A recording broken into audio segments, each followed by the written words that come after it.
Well, surprise, surprise, surprise.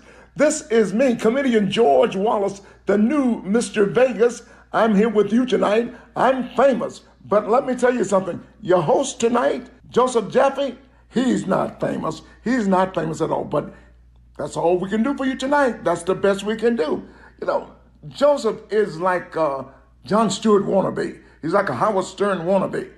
He is not famous, but he's your host, okay? Maybe he'll do good tonight. This is what you paid for. This is what you get. So, ladies and gentlemen, maybe you want to show him some love. Please welcome the not-so-famous Mr. Joseph Jaffe. Make some noise. Make some noise. This is my best kind of show notes. We didn't touch one of them, not even one of them. I'm not sure which one is Paul Rudd and which one is Lane Green. Final card here is the ultimate outcome. Today is Take Your Dog to Work Day. Like Scooby-Doo. Without further ado, his debut. Sweet Caroline. Everybody say hello to Sammy.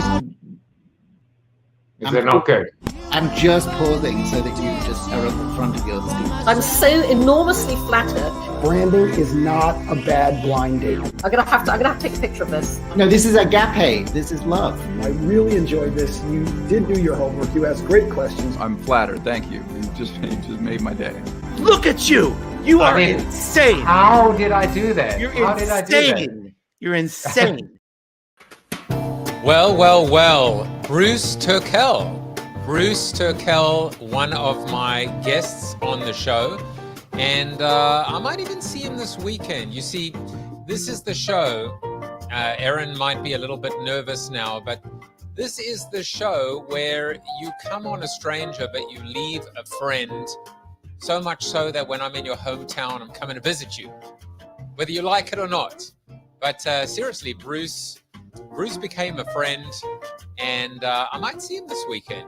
Well, I mean, he doesn't know that, but of course, I'm hoping that I do see him. So StreamYard has introduced new layouts. Let's see if this one works. I don't even know if it will. Ooh, that's kind of cool. I've called this one Newscaster. Newscaster. It sounds like castor oil. But this is my way of, I like it. I like it a lot. It allows me to, I don't know, kind of almost feel like I am a real talk show host. I'm the Pinocchio of streaming talk shows. I like that, the Pinocchio of streaming talk shows. Now, if you like the show, and why would you? But if you do, please consider subscribing to it, to me.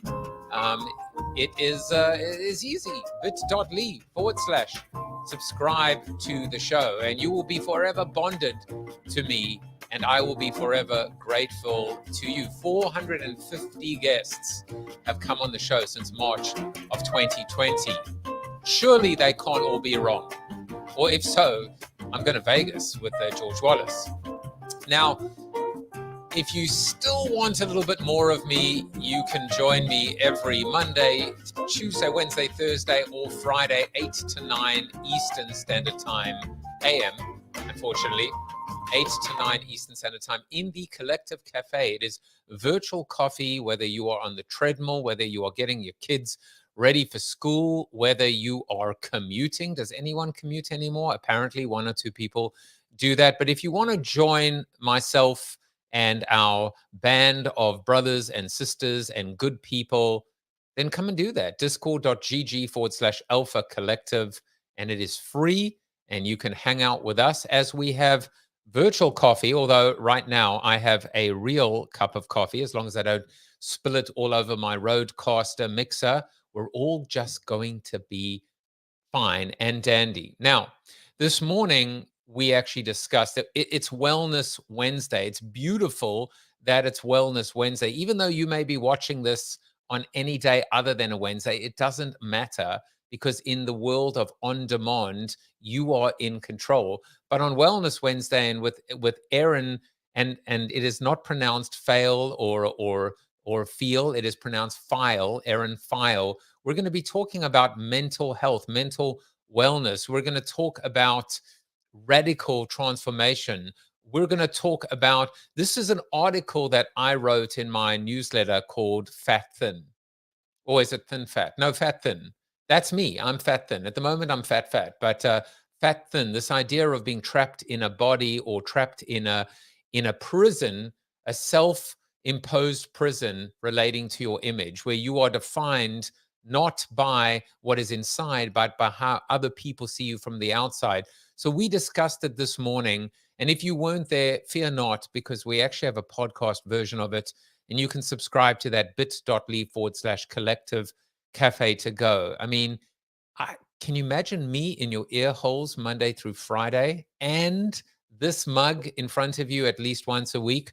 I wouldn't wish that on my worst enemy, unless, of course, my enemy was a masochist, in which case that would work really well, wouldn't it? But enough about them. Let's focus on the seated soliloquy. And the seated soliloquy today is called, I wish I had some bells or some sound effect, but it's called psychedelic. I'm going to talk to Erin today about psychedelics, and it's something that I have to tell you, I'm so intrigued by. I'm open, I'm unbelievably open, and I'm leaning in. And I'm hoping actually in 2023 that I will go on my first journey, maybe with Erin, if she agrees to be my Sherpa or my guide.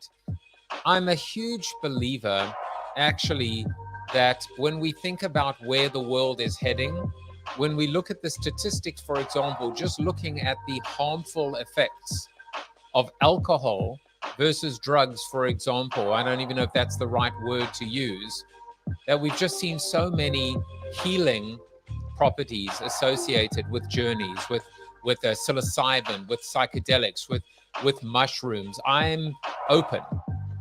And I think all we have to do in life is just to be open. That doesn't mean we have to necessarily go through the door, but we should at least unlock the door, maybe open the door, maybe just peek inside without necessarily feeling pressurized or obligated to walk inside. I've been listening to people like Tim Ferriss and Sam Harris and Brian Murarescu, who was on the show. And the more I hear from unbelievably intelligent, insightful human beings, the more intrigued I am to be able to tap into what lies within, what lies beneath, what is trapped, what is oppressed, what is repressed, to tap into the deepest, maybe not darkest, but deeper, maybe I should say, areas of my heart, of my soul, of my spirit, to be able to deal with things that perhaps I haven't been able to deal with, maybe to tap into a part of me that I never knew existed, that potentially could awaken so many forces of creativity, of kindness, of generosity, of empathy, because you can always be kinder and have more empathy and more generous and a little bit more selfless. We are all works in progress. And I think at the end of the day, when we think about psychedelics and we think about journey, doesn't that actually tell us everything we need to know? Because as the saying goes, success is a journey, not a destination. And if life is all about the journey, then doesn't it make sense to go on one, to be mindful of that journey, to immerse yourself, to embrace, to submit, and to make sure that at the end of the day, your life was an experience. And now it's going to be an experience to bring on a woman with blue hair, or maybe it's green, or I'm not really sure what color it is, because she just invented a new word just before she came on. And that word is called color shifted. So we'll talk to her about what it is to be color shifted. I think she's already, I'm already thinking about a metaphor. What does it mean to be color shifted in life, in Outlook? Now, as I've been doing over the past several weeks, I've been going to my good buddy ChatGPT to find a 100-word intro for my guest. And let me find some music for her. This is what it came up with, Erin. Welcome to Joseph Jaffe is Not Famous, where we take a trip down the rabbit hole of mental health and wellness with Erin Pheil, the founder of the MindFix Group. Erin is a seasoned explorer of the inner world, leading individuals on transformative journeys of self-discovery. Her approach is like a roadmap to the mind, providing a compass to navigate the twists and turns of our own consciousness. With a deep understanding of the human psyche, Erin helps people break free from the limits of their own minds and embark on a journey of growth and healing. So buckle up and prepare for a mind-altering experience as Erin takes us on a journey through the mysteries of the human mind. Erin, welcome to the show. Hello, it's good to be here. What do you think of the computer introduction to you? That's a trip. That was amazing, incredible. And it is kind of a trip that this is coming from an artificially artificially intelligent bot or being, is it not? It is. Or is it bot? I'm not really sure. All right, Erin, so tell us about this new word that you've created called color. What is it to be color shifted? And you have to now elevate that from the literal version to the figurative or the metaphorical version. That's a big task for my introduction here. I can share that I am not colorblind. My father is. I am not. But I have been told that my color perception is not normal. And so I always thought of it as the rainbow that I see is like shifted. Everybody else sees this rainbow and I see something over here. So you're pointing to the brown and I go, you mean green? Or I'm looking at it and say, do you see that purple? And everybody's like, that is blue. So I don't see colors quite the same as others. And so I figured if my rainbow shifted, I'm just a color shifted individual. So now we have a beautiful metaphor, which is the ability, because perspective ultimately needs to be shifted as well. Sometimes we want to be able to see things that others cannot see. You know, the old quote, there are those who see things and ask why, and then there are those who see things that could be and ask why not. Maybe that's what it is to be color shifted in your outlook in life, in terms of trying out new things, in terms of being able to push yourself out of a comfort zone. I like that perspective very much. See, that all came from having blue hair. I mean, purple hair. I mean, green hair. I mean, brown hair. You know what I mean? I do.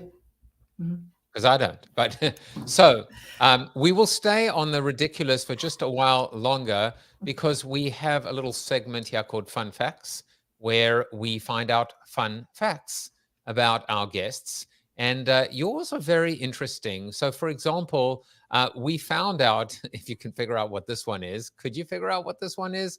That you would hands down take out all the competition and win first place trophy if ever there was the world's worst and most inefficient packer.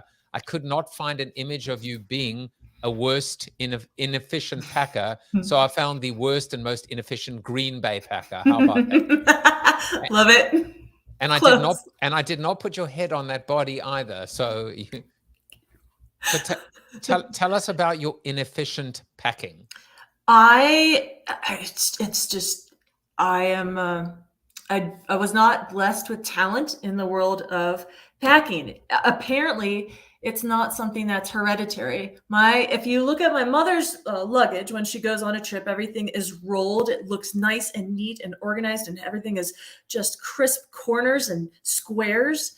And I find that I struggle to figure out what I might feel like wearing. I pack for 2 weeks. When I go for a day or two, I end up not using most of what I pack and somehow forgetting something despite my checklist. I am not very good at folding. It just looks like a bit of an explosion inside my luggage, and I've just kind of owned it. It's just who I am. I'm okay with it. I mean, the thing about packing as well, and what I found is that you get into like certain routines. So when I was on the road almost every single week, I was like a machine, a well-oiled machine. I was efficient. And suddenly, without packing for several months, I would arrive in my hotel room without socks or underwear or toiletries or the most basic things. So, which is worse, Erin, to pack for 2 weeks for a 2-day trip, or to pack for 2 days for a 2-week trip? Which is worse? I would say the latter, perhaps. All right. So there is hope. There is salvation. It's possible. Yeah. All right. So now, what else did we find out about you? We found out this sordid fact that you once won a low. I literally could not understand what this was. You once won a low jump contest against your friends, as in who could jump the lowest. Surely that means just standing still, right? No, the rule, there was one rule. Your both feet had to be off the ground. And what was the measurement? Is there a Guinness World Record for low jump? If there is, I need to submit my entry. What we did is we set up a camera on the ground, and then everybody had to jump. Some people just never made it off the ground, so they were disqualified. I absolutely made it off the ground, and then we took literally we had a ruler in the back, little measuring tape. And I think I went between 1/4 of an inch and 1/2 inch. You know, I played a drinking game once similar to that, which I'm sure you've played as well, where you have a glass bobbing in the water and you just have to add a little bit more, a little bit more, a little bit more. And there are all specific rules, like you can't dribble the water. The water has to leave the rim of the glass. And once it sinks, you have to drink. I've not played that. It's a very good game. I have a friend at Guinness who works with Guinness World Record Company Inc. something, and let's see if we can actually institute a world record for that. Wouldn't that be fun if, based on coming on the show, you end up being a world record holder? It would be fabulous. Let's do it. All right, we're going to do it. Now, there is one more fact, and I feel really bad because you're here humble bragging that you just completed your longest fast and went for 84 hours. And I'm afraid that I have you beat because I hit 100 in January. It was a little insane. It was a little insane, but let's talk intermittent fasting and 100-hour fast. Let's talk 84-hour fasts. The good, the bad, and the ugly. Mm-hmm. Yeah. It's interesting. I chose to end it because I wanted to get back to working out and I wanted to get back to snowboarding. And so it wasn't that it was difficult or that I ended it because it was so challenging or I was hungry. I just really wanted to have a bunch of energy to get back to my life. And I had never fasted for anywhere even half that long before. It was one of those things I started and I was like, I could go another day. I could go another half day. I could keep going. And then finally I was like, no, I want to get back to life. So it was a great experiment for me. The good was that it reset my relationship to food. It kind of showed me, wait, I'm walking towards the fridge out of habit. I'm not actually even hungry. And it reconnected me to the signals from my body. The bad, low energy. I just didn't have the energy that I normally would. I know many people are like, I had a burst of energy. And I did for work, but not physical energy. And that after 4 days, it started to be a drag. I wanted to get outside. I wanted to be on my bike. I wanted to be snowboarding, and took me away from that. The good, the bad, and what was the third? The ugly. Maybe there was no ugly.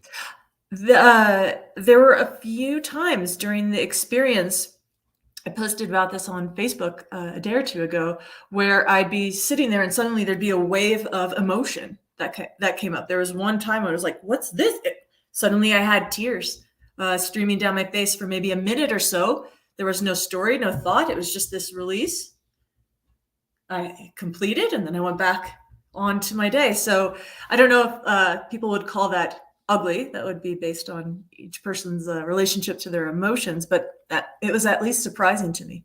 Yeah, that really is surprising. And I wonder, we're going to talk about transformation. We're going to talk about psychedelics. We're going to talk about and I also love you talk about, we talk about health and wellness, mental health. We're going to talk about mental wellness. I love that phrase a lot. And I wonder whether the emotions that came out of you during that time were connected in any way, shape, or form to your openness and to the fact that you understand how to release. I mean, you spoke about release. You spoke about reset. These are hugely important ideas when it comes to like breaking a cycle, being stuck. You've got to reset, and then you've got to be able to kind of reboot. Absolutely. May I share a quick story about that? May you share? Not only may you, but you can. This is your show. I am not famous, and you are. This is your show. Well, cool. Because something just happened last night from about 8:30 till 10 p.m. So this is so fresh in my mind.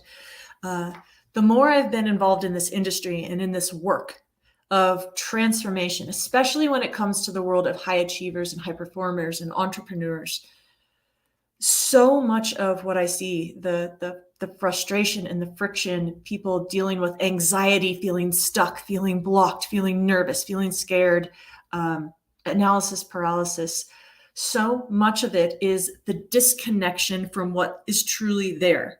The thoughts and the worries and the body sensations and the judgments and the emotions and the things that show up for people, and we don't want to feel them.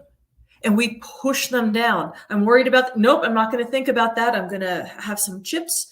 And, I'm concerned I'm not going to find somebody nope, I'm not going to think positive, focused. And during the day, that's fine. Over the course of a week, month, years, the amount of content, emotional, psychological, thought, mental content that gets pushed down and is not allowed accumulates. And so last night I worked with an incredible powerhouse of a woman. She's a best-selling author. She's a speaker. She works with 9-figure business owners. And we worked together. She showed up and she said, I am frozen. I am nervous about taking my business to the next level. I am terrified. I am stuck. I am anxious about succeeding. I'm anxious about failing. I'm anxious about my family. And I've been this way for a week. And so she's like, I don't know if I need to redo my whole mindset. Do I need to do a year-long program? Do I need to go back to therapy? What's going on? And we sat together for 90 minutes and we went through some very simple, straightforward processes. And a lot of it at the end of the day was allowing out all the things that she had been trying not to think, feel, experience. And it was bringing them to the surface like bubbles and allowing them to just pop. And she came in 10 out of 10 anxiety, 10 out of 10 stuck, 10 out of 10 frozen, not able to work. And at the end, she was at a 0. Wow. And tears of joy going, I can go back to work. I'm motivated. I'm excited. I'm not nervous that this is going to come back tomorrow, that this is temporary. I feel physically different. And it's what you said. It's that allowing the release. So much of it is not massive amount of work or having to talk things out intellectually. It's allowing what we're trying not to feel and experience as we go throughout our lives, trying to be productive human beings.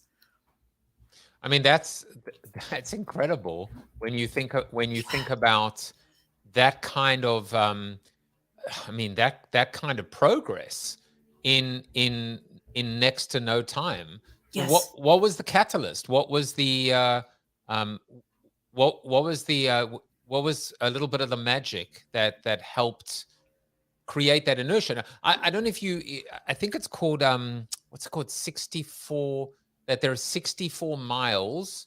I think it's 62 or 64 miles between the Earth and space. And the hardest, the most energy is required just to lift off the ground, ironically, in low jumping competition. Now, I swear it's all connected. Yeah, it shows you. yeah. It requires the most energy and it is the hardest to overcome that inertia and ultimately to go from 0 to 1 mile. And when you get to 60, 61 miles, at that point, you're just coasting. So what was the not the tipping point, but what was that initial point that allowed you to begin the thaw from being frozen? I'll share what it was for her, and then I'll share how it's different for many people, because she was unique in a certain way. For her, what was fascinating is much of the time we spent together was almost like pulling up this fishing line of what are the thoughts and what are the emotions and what are the feelings that you haven't been wanting to think? What are the judgments, the worries, the fears that you have been trying to deny? And we kind of processed, almost like drained the emotional charge that was there. But what was fascinating is we got to this point where it just stopped. And she's like, her tension, it wouldn't go below, like, she's like, it's a 3. And it kept bumping and it wouldn't go far. She's like, maybe that's just how it is. But what we found is when we took a look, we found a part of her, not all of her, but when we looked, there was a part of her that was insistent that in order to stay safe, she had to be scared. And as soon as I said that out loud, she's like, yes, I have to be scared. Otherwise, I'll get complacent. I won't move forward. I won't be worried. I won't be on the lookout for threat. And so there was a part of her that was keeping her scared in order to stay safe. So when we were able to unlock that and allow that part of her to go, oh, I don't have to be scared all the time. That's actually dangerous. Think of a little rabbit that's nervous about everything and it exhausts itself and it gets caught by the wolf at night because it's so tired from being scared and running around all day. As soon as we were allowed that part to relax, she was able to bring her anxiety and the fear and the worry down to a 0 and experience like a new state of calm from which she could then be productive and creative and excited and move forward with more momentum. For most people, what's the most friction though? What's the difficult part to get over? I would say in the world of entrepreneurship and business owners and successful people, for many, the challenge is allowing themselves to actually feel something or connect to themselves. When it's like, can you feel the problem? I've worked with people, no. Can you feel your heart's beating a little bit faster? No.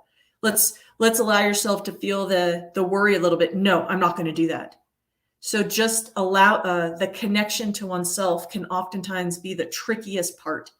Once people have that though, the speed at which they're able to transform, shift, get out of problems, overcome barriers they've been dealing with for years, it's phenomenal. It's that fast part of going into space. Does that make sense? That difference there? Of course. And, Cool. and I've been on my own journey leading up to, I would say the human race has been on its own journey from 2020 onwards. Everyone kind of almost reset at the same starting line, the same level playing field, moving through all these twists and turns. I coped with heart surgery, open heart surgery in 2021. My mom passing away 2 months ago. And throughout this, I've really embraced therapy.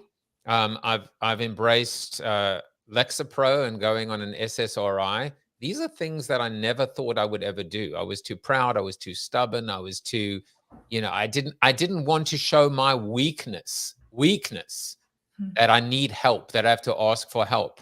And now, as I said, even in the soliloquy, my hope is in 2023 is to undertake my first journey with whether it's ayahuasca or I'm talking to a few people. I feel like I'm ready for it, and I know I have an idea what will happen, but I'm super excited for it. Cool. So let's talk about that for a moment. And this is the quote that I found for you. Not that I'm connecting you with LSD, but you're gonna have to tell me who said this. Taking LSD was a profound experience. It reinforced my sense of what was important, creating great things instead of making money, putting things back into the stream of history and of human consciousness. That could be a number of people. Was that Michael Pollan? It was Steve Jobs. Steve Jobs. And like, say what you want and the money part, but why I chose it in the end is I really love this idea of putting things back. This is one of the times where I love the words more so even than the person who said it. I just love this idea of putting things back into the stream of history and human consciousness. That is like poetry. So tell us what we need to know, because here we are at a point where the world is opening itself up to recognizing that there are new pathways to healing and dealing with all the shit that goes on in life. What I really love about something that you said was, let's even take out any form of the tools or the techniques, but I'm going to ask you to go backwards and talk about rapid transformation and set up, in fact, what is possible these days that wasn't 15 years ago. Yeah. Because you got to be able to set that up before you can even then talk about psychedelics or anything else. Absolutely. I am quite passionate about this and being able to bring this to others. Primarily, DeMartini speaks about void drives value. What was missing in your life, what's missing in your life drives what you value. I was diagnosed with major depressive disorder as a preteen, early teen. And I went to therapy for the next off and on, 25 years. And I was told everything from you're broken, you're a very difficult human to work with, to change takes time, to, we're going to be able to change some things, or, it's on you. If you can't change, it's your fault. Or we're going to work on this. I remember there was a point where I was working with a specialist who I had found had been referred to, she worked in the spiritual world and she called herself a change agent. And I sat down and I looked at her. I was like, is there hope for me? Like, I'm so miserable. I have so much sadness and I feel so stuck. And she's like, you know what? I think if you come in maybe 3 times a week for the next few years, we'll really be able to start making some progress, and I was in my mid 30s already, and I've been going to therapy for so long. And this sense of change has to take a long time, or change has to be difficult, that had been my entire life. And in the past 10 years, what I experienced myself, and now what I offer to my clients and what my team specializes in, is rapid transformation. And it's basically when I hit a point on my life journey where my entrepreneurial spirit kicked in and I was like, this can't all take long. There has to be a way for many of these things that aren't working to change quickly. And that is what we are seeing now. When I was young, so much of the mind technologies and the options that exist now that allow people to overcome impostor syndrome, get rid of anxiety, overcome difficulty delegating, anger issues in a matter of, and I'm not exaggerating, truly get over them in a matter of weeks, days, and sometimes hours. Sometimes a single session I've seen, not promised for everybody, but I've seen months, weeks, days, hours. Completely gone. Not a Band-Aid, not it feels better till a week later, not it comes back in 6 months, but gone. That did not exist as an option for me when I was growing up. And I see it every single day. And so that's why I'm so excited to share with people. And there's a lot of yeah, that's not possible, but we're very much at a shifting point with consciousness. We're at there's a 4-minute mile. Someone did a 4-minute mile. That's not possible. Give it a few years and everybody is going to be coming back going, well, of course it's possible. I just did it last week and my cousin did it last week. It's happening right now. And we're just in this wave where a lot of people are saying, look, I've been going to therapy for 20 years. That can't happen. But more and more people are starting to experience it. And so we're on the wave, the beginning of that wave. And so let me just make sure that I'm connecting the dots. What is the tool or the technique or the ingredient or the product? Is it psychedelics or is it something else? Is it if it's not I mean, I was smiling when you told the story of therapy, because it's like, it was beautiful. It sounded like a money-making scam. Join me for 3 years, 3 times a week, and maybe we can start on this journey. And like, even if that is true, I don't want to waste 3 years of my life. I don't want to be frozen. I want to be unfrozen. I want to be unstuck. For a maybe, it might possibly start working. So what are some of these techniques? And are we in fact talking about psychedelics, or is it just more of, I want to hear it because, where do I sign up? Yeah. So we'll talk about 2 parts. There's the techniques and the mind technologies that exist, that have been coming out, that are getting improved and that are being used every day. And then there are psychedelics. So we'll talk about them separately. The work that someone would do if they came into work, say, with a program with us, there's a whole host of different tools and techniques. Some work better for others, which is why I struggled when I'd try one technique and it wouldn't work for me, or I'd see something work over there. We have like an entire range of different techniques that allow people to identify the root cause of why they're stuck emotionally or mentally or behaviorally. See, what happens is, let's say someone comes in, they're like, I have social anxiety, right? Now, we may take 10 different people, and if we try to push them into a box and say, here's how you get out of it, it'll work for some and not for others. And that's because we find there's different root causes for why different people experience the same things. This is why a self-help book will work with 30% of people and they'll rave about it, but it won't work for everybody else. There's different reasons and root causes why people are having pain and suffering and frustrations. And so when you can identify why someone's stuck, and then you can use the appropriate tool to get them unstuck, they can have rapid results with much more consistency instead of trying to apply this one technique to everyone. What we find oftentimes, though, like what's really fun to talk about is one of the reasons when people get really stuck and can't move forward and find themselves engaging in behavior or thoughts or experiencing emotions that don't serve them, that are sabotaging them, that just aren't working for them.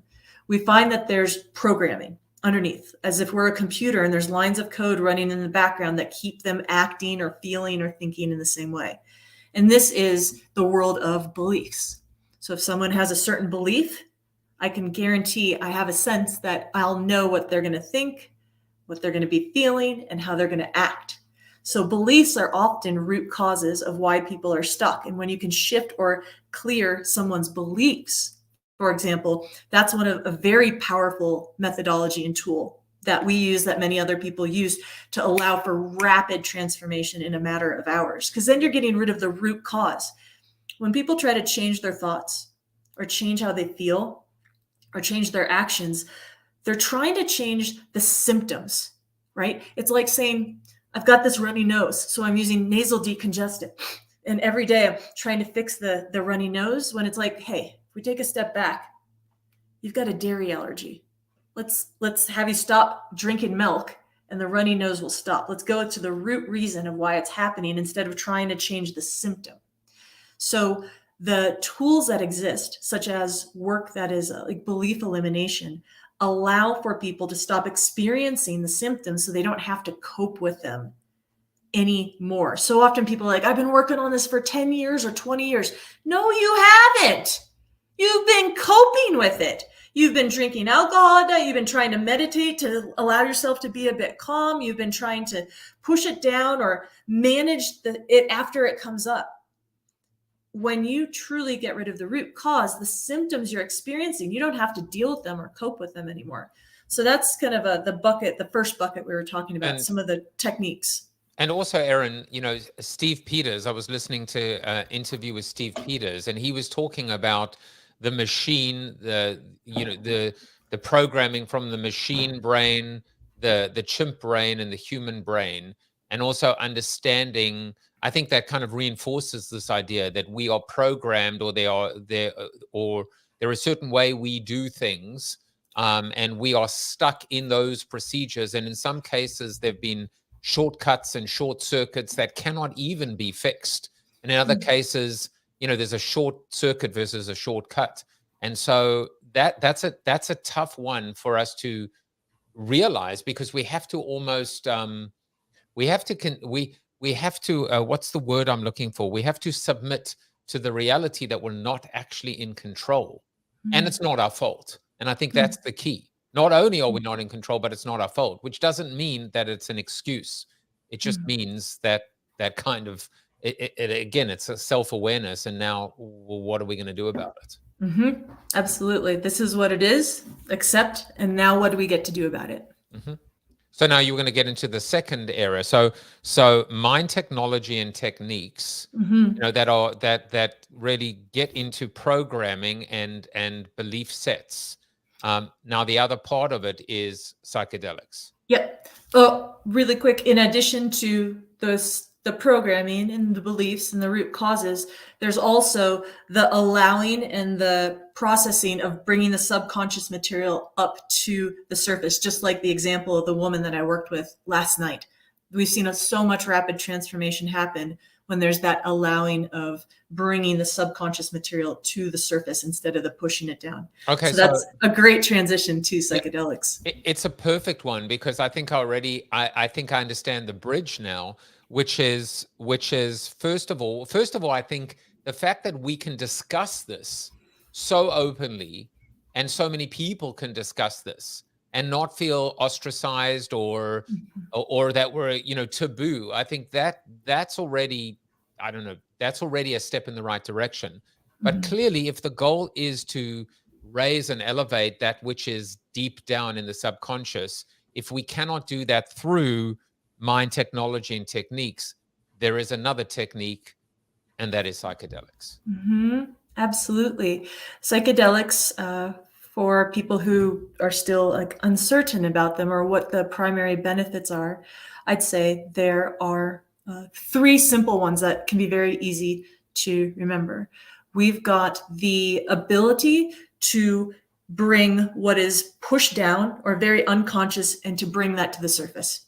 So oftentimes people are like, I think there's things there that I don't know about, or I've been pushing down, or that are causing my issues, but I don't know what they are. And psychedelics are a phenomenal way for someone to connect again to themselves and to bring what's unconscious and make it conscious so that it can be worked with, so that it can be cleared, so that these root causes of what are creating challenges and frustrations in our lives, and that are often just making us sometimes people will feel broken or like there's something wrong with me, but I just don't know what it is.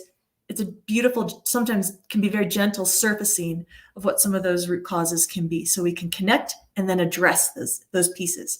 And that's a really powerful piece of the psychedelic world and benefits.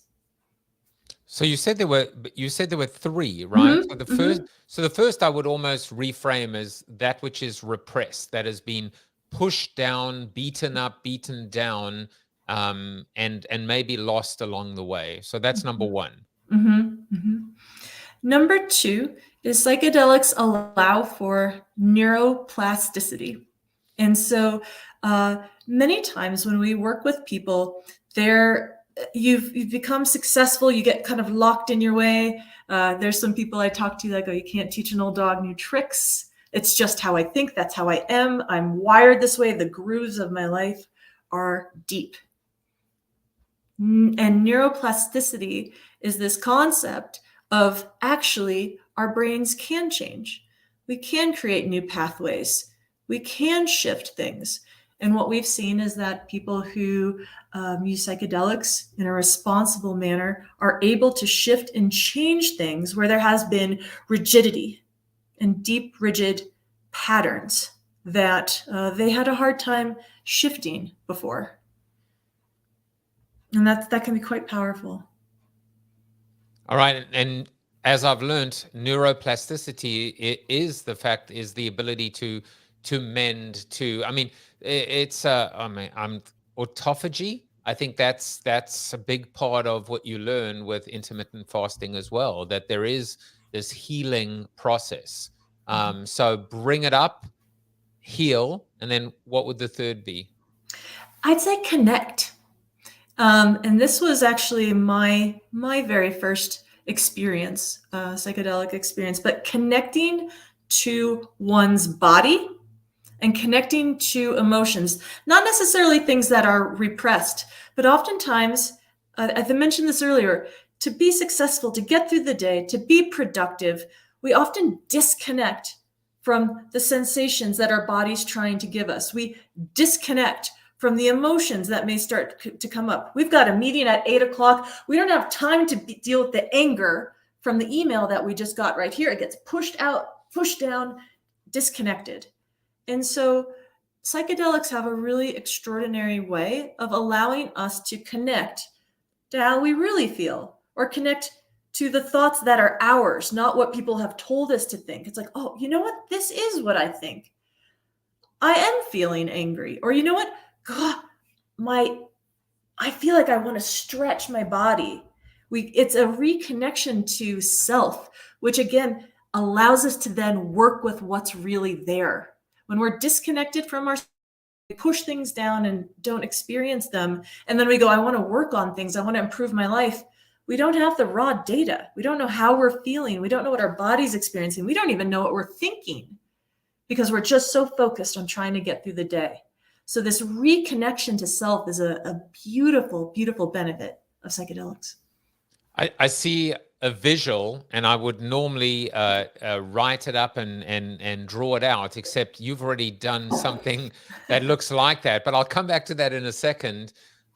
There does seem to be between those three an order, which is first bring it up, that which was buried and lost, connect it back into self, into something larger, into a consciousness, into a universe, and then begin a process of healing. And the healing is what moves it, I think, from being static to dynamic, because it's just not a one and done, right? It's not a quick fix. It's not a instant healing, just add psychedelics. It is a journey, right? As opposed to a destination. Oh, that's a beautiful point. It's interesting. Psychedelics are not this calculated, do this, you get this, do this, you get this. It is so individual. It is so different from person to person, from time to time, from experience to experience. I have witnessed people who, with one psychedelic experience, got their hearing back. Their lifelong back pain went away. They completely got rid of their inner critic. So I have seen those one and done experiences. They exist, but to promise that or to dangle that like a carrot, like this is what you get, I think is incredibly dangerous. For most people, what happens is the what's unconscious gets brought to be conscious. And then you want to have the tools, the resources, the support around to actually move through that or clear it. It can be it depends on what someone's trying to work with and move through. So as an example, in one of my very first psychedelic experiences, I was a very disconnected human being. I grew up disconnected from my emotions, not sure what I was feeling, trying not to feel anything because all I knew was sadness. And what I remember is within the first hour of my experience, I sat there and it dawned on me. I was like, this is gratitude. I have never felt this in my life. I was always told growing up, you should be grateful. You should be grateful. Say thank you. Write a thank you card. Say thank you. Be grateful. Yes, I am grateful. And I was supposed to feel it. And then, I went through this whole phase where positive psychology, just think positive, be positive, have a gratitude journal. And I would write down 20 things I was grateful for every day because it's supposed to rewire your mind. It was just like doing a homework assignment. It might as well have been math and numbers. I'm grateful for water. I'm grateful for a roof over my head. And I'd get to the end. I'm like, did I finish? Yep, that's 20. And I never, ever felt it. But psychedelics were what allowed me to have an anchor point and actually feel and experience this is real gratitude. And it gave me that anchor point that I could then return to over and over again. And now gratitude is something that's real and present for me in my life where it never had been before. Right. Gratitude isn't and shouldn't be a burden. It's not a transaction.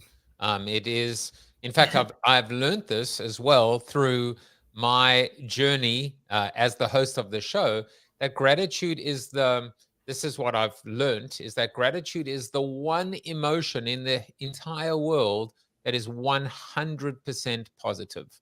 There is no negative, there's no, and the only one that comes close is complete mindfulness, if you can achieve it. Other than that, everything has got always elements, even love has elements of negativity, has elements of that isn't as pure as just complete positivity. I'd never heard that before. Huh, that's really cool. So, that's when done correctly. Now, what I like about these tools is, and I showed this a little bit earlier, which is give me 60 minutes and I'll show you why you're still experiencing. This is this is a big laundry list, but the word that I kind of looked at is an ultrapreneur. So I assume an ultrapreneur is one of those high achievers, but it's different, right? Because it's high achievers. And what is an ultrapreneur? We find we're trying to differentiate from the wantrepreneurs, people who aspire to be doing business, people who say they're going to, but never move forward. Really the people who are serious about and experiencing success in entrepreneurship. So the ultra is not the wantra. It is the executor. It is the person that is making it happen. But along with that comes all the baggage and all of the things that have held them back, maybe, and are holding them back from achieving it. So you have a free training that in fact, I think I'm probably going to be signing up for it as soon as the show is done. But then you also put together an 8-minute video that kind of explains why what has worked before may not be working now, specifically in shifting your emotional, mental, and behavioral challenges. I'll put the URL up, and this is I love anybody that can draw like this, and especially if they can explain it, because I have plenty of these drawings that I cannot explain to this day. Tell us what is going on here. Absolutely. So what we have, if we look at the triangle, that is the scientific diagram that I created that represents the human mind. Super scientific, I can see. Quite scientific. So we've got the little waves, right, below the first triangle. And what's above the waves, it's like an iceberg. So that's our conscious mind. And you'll notice that from the conscious mind, we have the arrow pointing to the right. We try to move towards what it is we consciously desire. We got the happy face. We want to be happy. We've got the heart. We want to be in love. We want to have a great relationship. We've got the money. We want to build a business. We have conscious desires. And as problem-solving humans, we try to move forward with our conscious mind, the WP, the L, the A. That's our willpower, our logic, our analytical skills. And so often, especially successful people, they make great progress. They build businesses. They get the love of their life, they make money, they start to feel happy, and that's enough for many people. However, that vertical black line there, sometimes people get stuck. They can't seem to make progress towards what it is they desire consciously. They're like, I'm trying a new strategy. I learn more information. I'm doing the things, I'm working harder. I'm reading more books, and I can't get to where I want. I can't feel happy anymore. I'm hitting a ceiling in my business. What's going on? When people are finding that there's a wall between them and what they desire, and it's becoming a pattern and they're not getting anywhere, typically it's because there's something beneath the surface, below the iceberg, below the waterline, that's actually causing the problem. And it can't be solved from the conscious mind anymore. You can't keep talking about it. You can't read more books or implement more strategies or research more. The issue is in the subconscious mind. And that's where we have these root causes that the mind technologies work with. That's where we have beliefs and belief systems. We have stuck emotions that we've been pushing down. We have fears that we won't acknowledge. We have competing conclusions. Part of us thinks this, and then part of us thinks the opposite, and we get stuck in a gridlock. So we have all these root causes that are creating these challenges in this friction. Those arrows that are going over to the left, they are creating energy and pulling us away from what it is we desire. So part of us is trying to move forward, and another part of us is like pulling us in the opposite direction. It becomes an internal tug of war. And many people end up going, I feel like I'm crazy. I feel like I have a foot on the gas and a foot on the brake at the same time, and there's all this energy and I'm not going anywhere. So what the solution is not trying to figure everything out from up here anymore. It's working with the subconscious, and everything is about subtraction. If we can subtract the root causes, subtract those blocks, basically pull out the splinters, right, in your subconscious mind, the problems end up going away and you don't have to keep coping with them. It really does come down to this idea of a simple question, which is, what is holding you back? What is preventing you from realizing your goals, your hopes, your dreams, your aspirations, your potential, or even just moving forward, just moving sometimes? The idea of being frozen is a very rich visual. And also, just to, again, reframe, and everyone is different.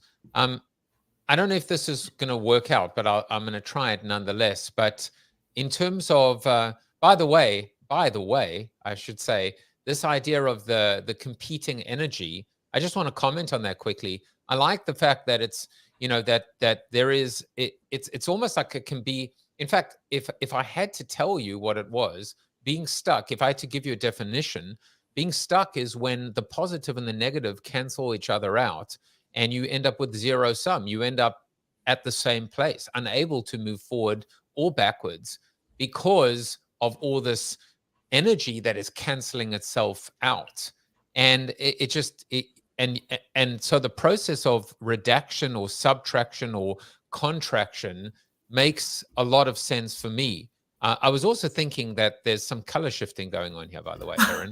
Because the arrows are shifting. This is true. But you just said something that this can bring it full circle. Could you bring that image back? I could just hold on, but I have to just use the magic wand. There we go. Okay. So what's so incredible is there is that, directional energy this way, directional energy the other way. Here's what's fascinating. We are only aware of what's in that top triangle. That's our conscious mind. That's what everybody is trying to work with. That's all that we know about. Many people think that that's all that exists in the mind. So people try to solve problems with the conscious mind. We don't know what's underneath the surface. And that's what we were talking about earlier today, about bringing the bubbles up so that they pop, or why would someone want to use psychedelics? If the problem is in the subconscious mind, and we keep trying to solve the issue from the conscious mind. This was me for 25 years, going to therapy, talking about it with my conscious mind. This is the people who are trying to, journal it away or go to their cold plunge therapy and deal with all these issues with strategies and tools. They're trying to deal with it at the conscious level. And so the more we can make what's underneath the surface, subconscious, bring it up to the surface, that's where we can work with it. That's where the change and the rapid transformation can happen. I'm fairly of the belief that cold plunge therapy should never be used anytime because it's too cold. It's just too damn It's cold. a bit cold. It's a bit cold. It's just true. A tiny bit cold. I'd much rather have a nice little a smashed avocado toast with some mushrooms on. Thank you very much. Now, if you want to expand your mind to be open to what's actually possible, go to mindfixgroup.com/results. And this is the thing that I wanted to try out. Let's see if this actually works, because you have a bunch of case studies here. And I just want to see if this works, which is, I tried it earlier and the sound should work. Let me just agree to your privacy terms. So let's just see if this works. Hey, I wanted to give a quick shout out to MindFix. By now, you've hopefully heard Erin talk about the amazing work that she does. Really hard time actually. Hello, my name is Trace Danette. Today, I want to talk to you about a program called MindFix. I've been in the learning business for amazing 27 years. About About a year ago, I realized that all the things that I've had multiple businesses since I was 13 years old, so I got in time. I won't even tell Erin was presenting on stage talking about subtracting. I just thought and one of the best decisions I've ever made in my life. I wanted to hear the voices, and in some cases you might say that the voices are creating a cacophony and you can't hear them, but sometimes just hearing all the voices together can actually create and become a symphony. And I guess the decision is yours, whether in fact there's too much noise and not enough signal in your life, or whether you need more noise because you are trapped in a silence, in a frozen state. And ChatGPT didn't write that. Maybe it should have. I don't know. But Erin Pheil, I've enjoyed the beginning of our friendship and journey and relationship. And I think for people that are watching, take away the fact that you don't need to suffer alone. You don't need to be alone. You don't need to be stuck, and you don't need to be frozen. Recognize as well that the things that are keeping you and holding you back, you may not even be aware of because they're underneath. They're deep, deep, deep down. And if all else fails, or files, if all else fails, contact Erin and she will begin your color shifting journey. She is the founder of the MindFix Group. She once won a low jump competition and is now the reigning world champion and world record holder. But more importantly, go watch the video, pause the video, take that tiny URL, sign up for the free training, and just go and find out what is possible for you. Follow her on Instagram, join her on the MetaBook. You may be the only person left. Just kidding, Zuck. And even hang out with her in Discord. And who knows, at one of her events or retreats, you might just find Chuck Norris. You are Chuck Norris approved. Or you might find me. Take care, everyone. Bye-bye. Thank you for watching the show about hope, positivity, optimism, and if there's time left over, a little bit of marketing with your host, multiple author, and global keynote speaker, Joseph Jaffe. If you like the show, tell a friend or two. Please subscribe to the show. And if you want to get inside news, previews of upcoming guests, and much more, visit josephjaffe.com/subscribe to sign up for the show's newsletter. And despite the best ministrations of your wife, you still look ugly.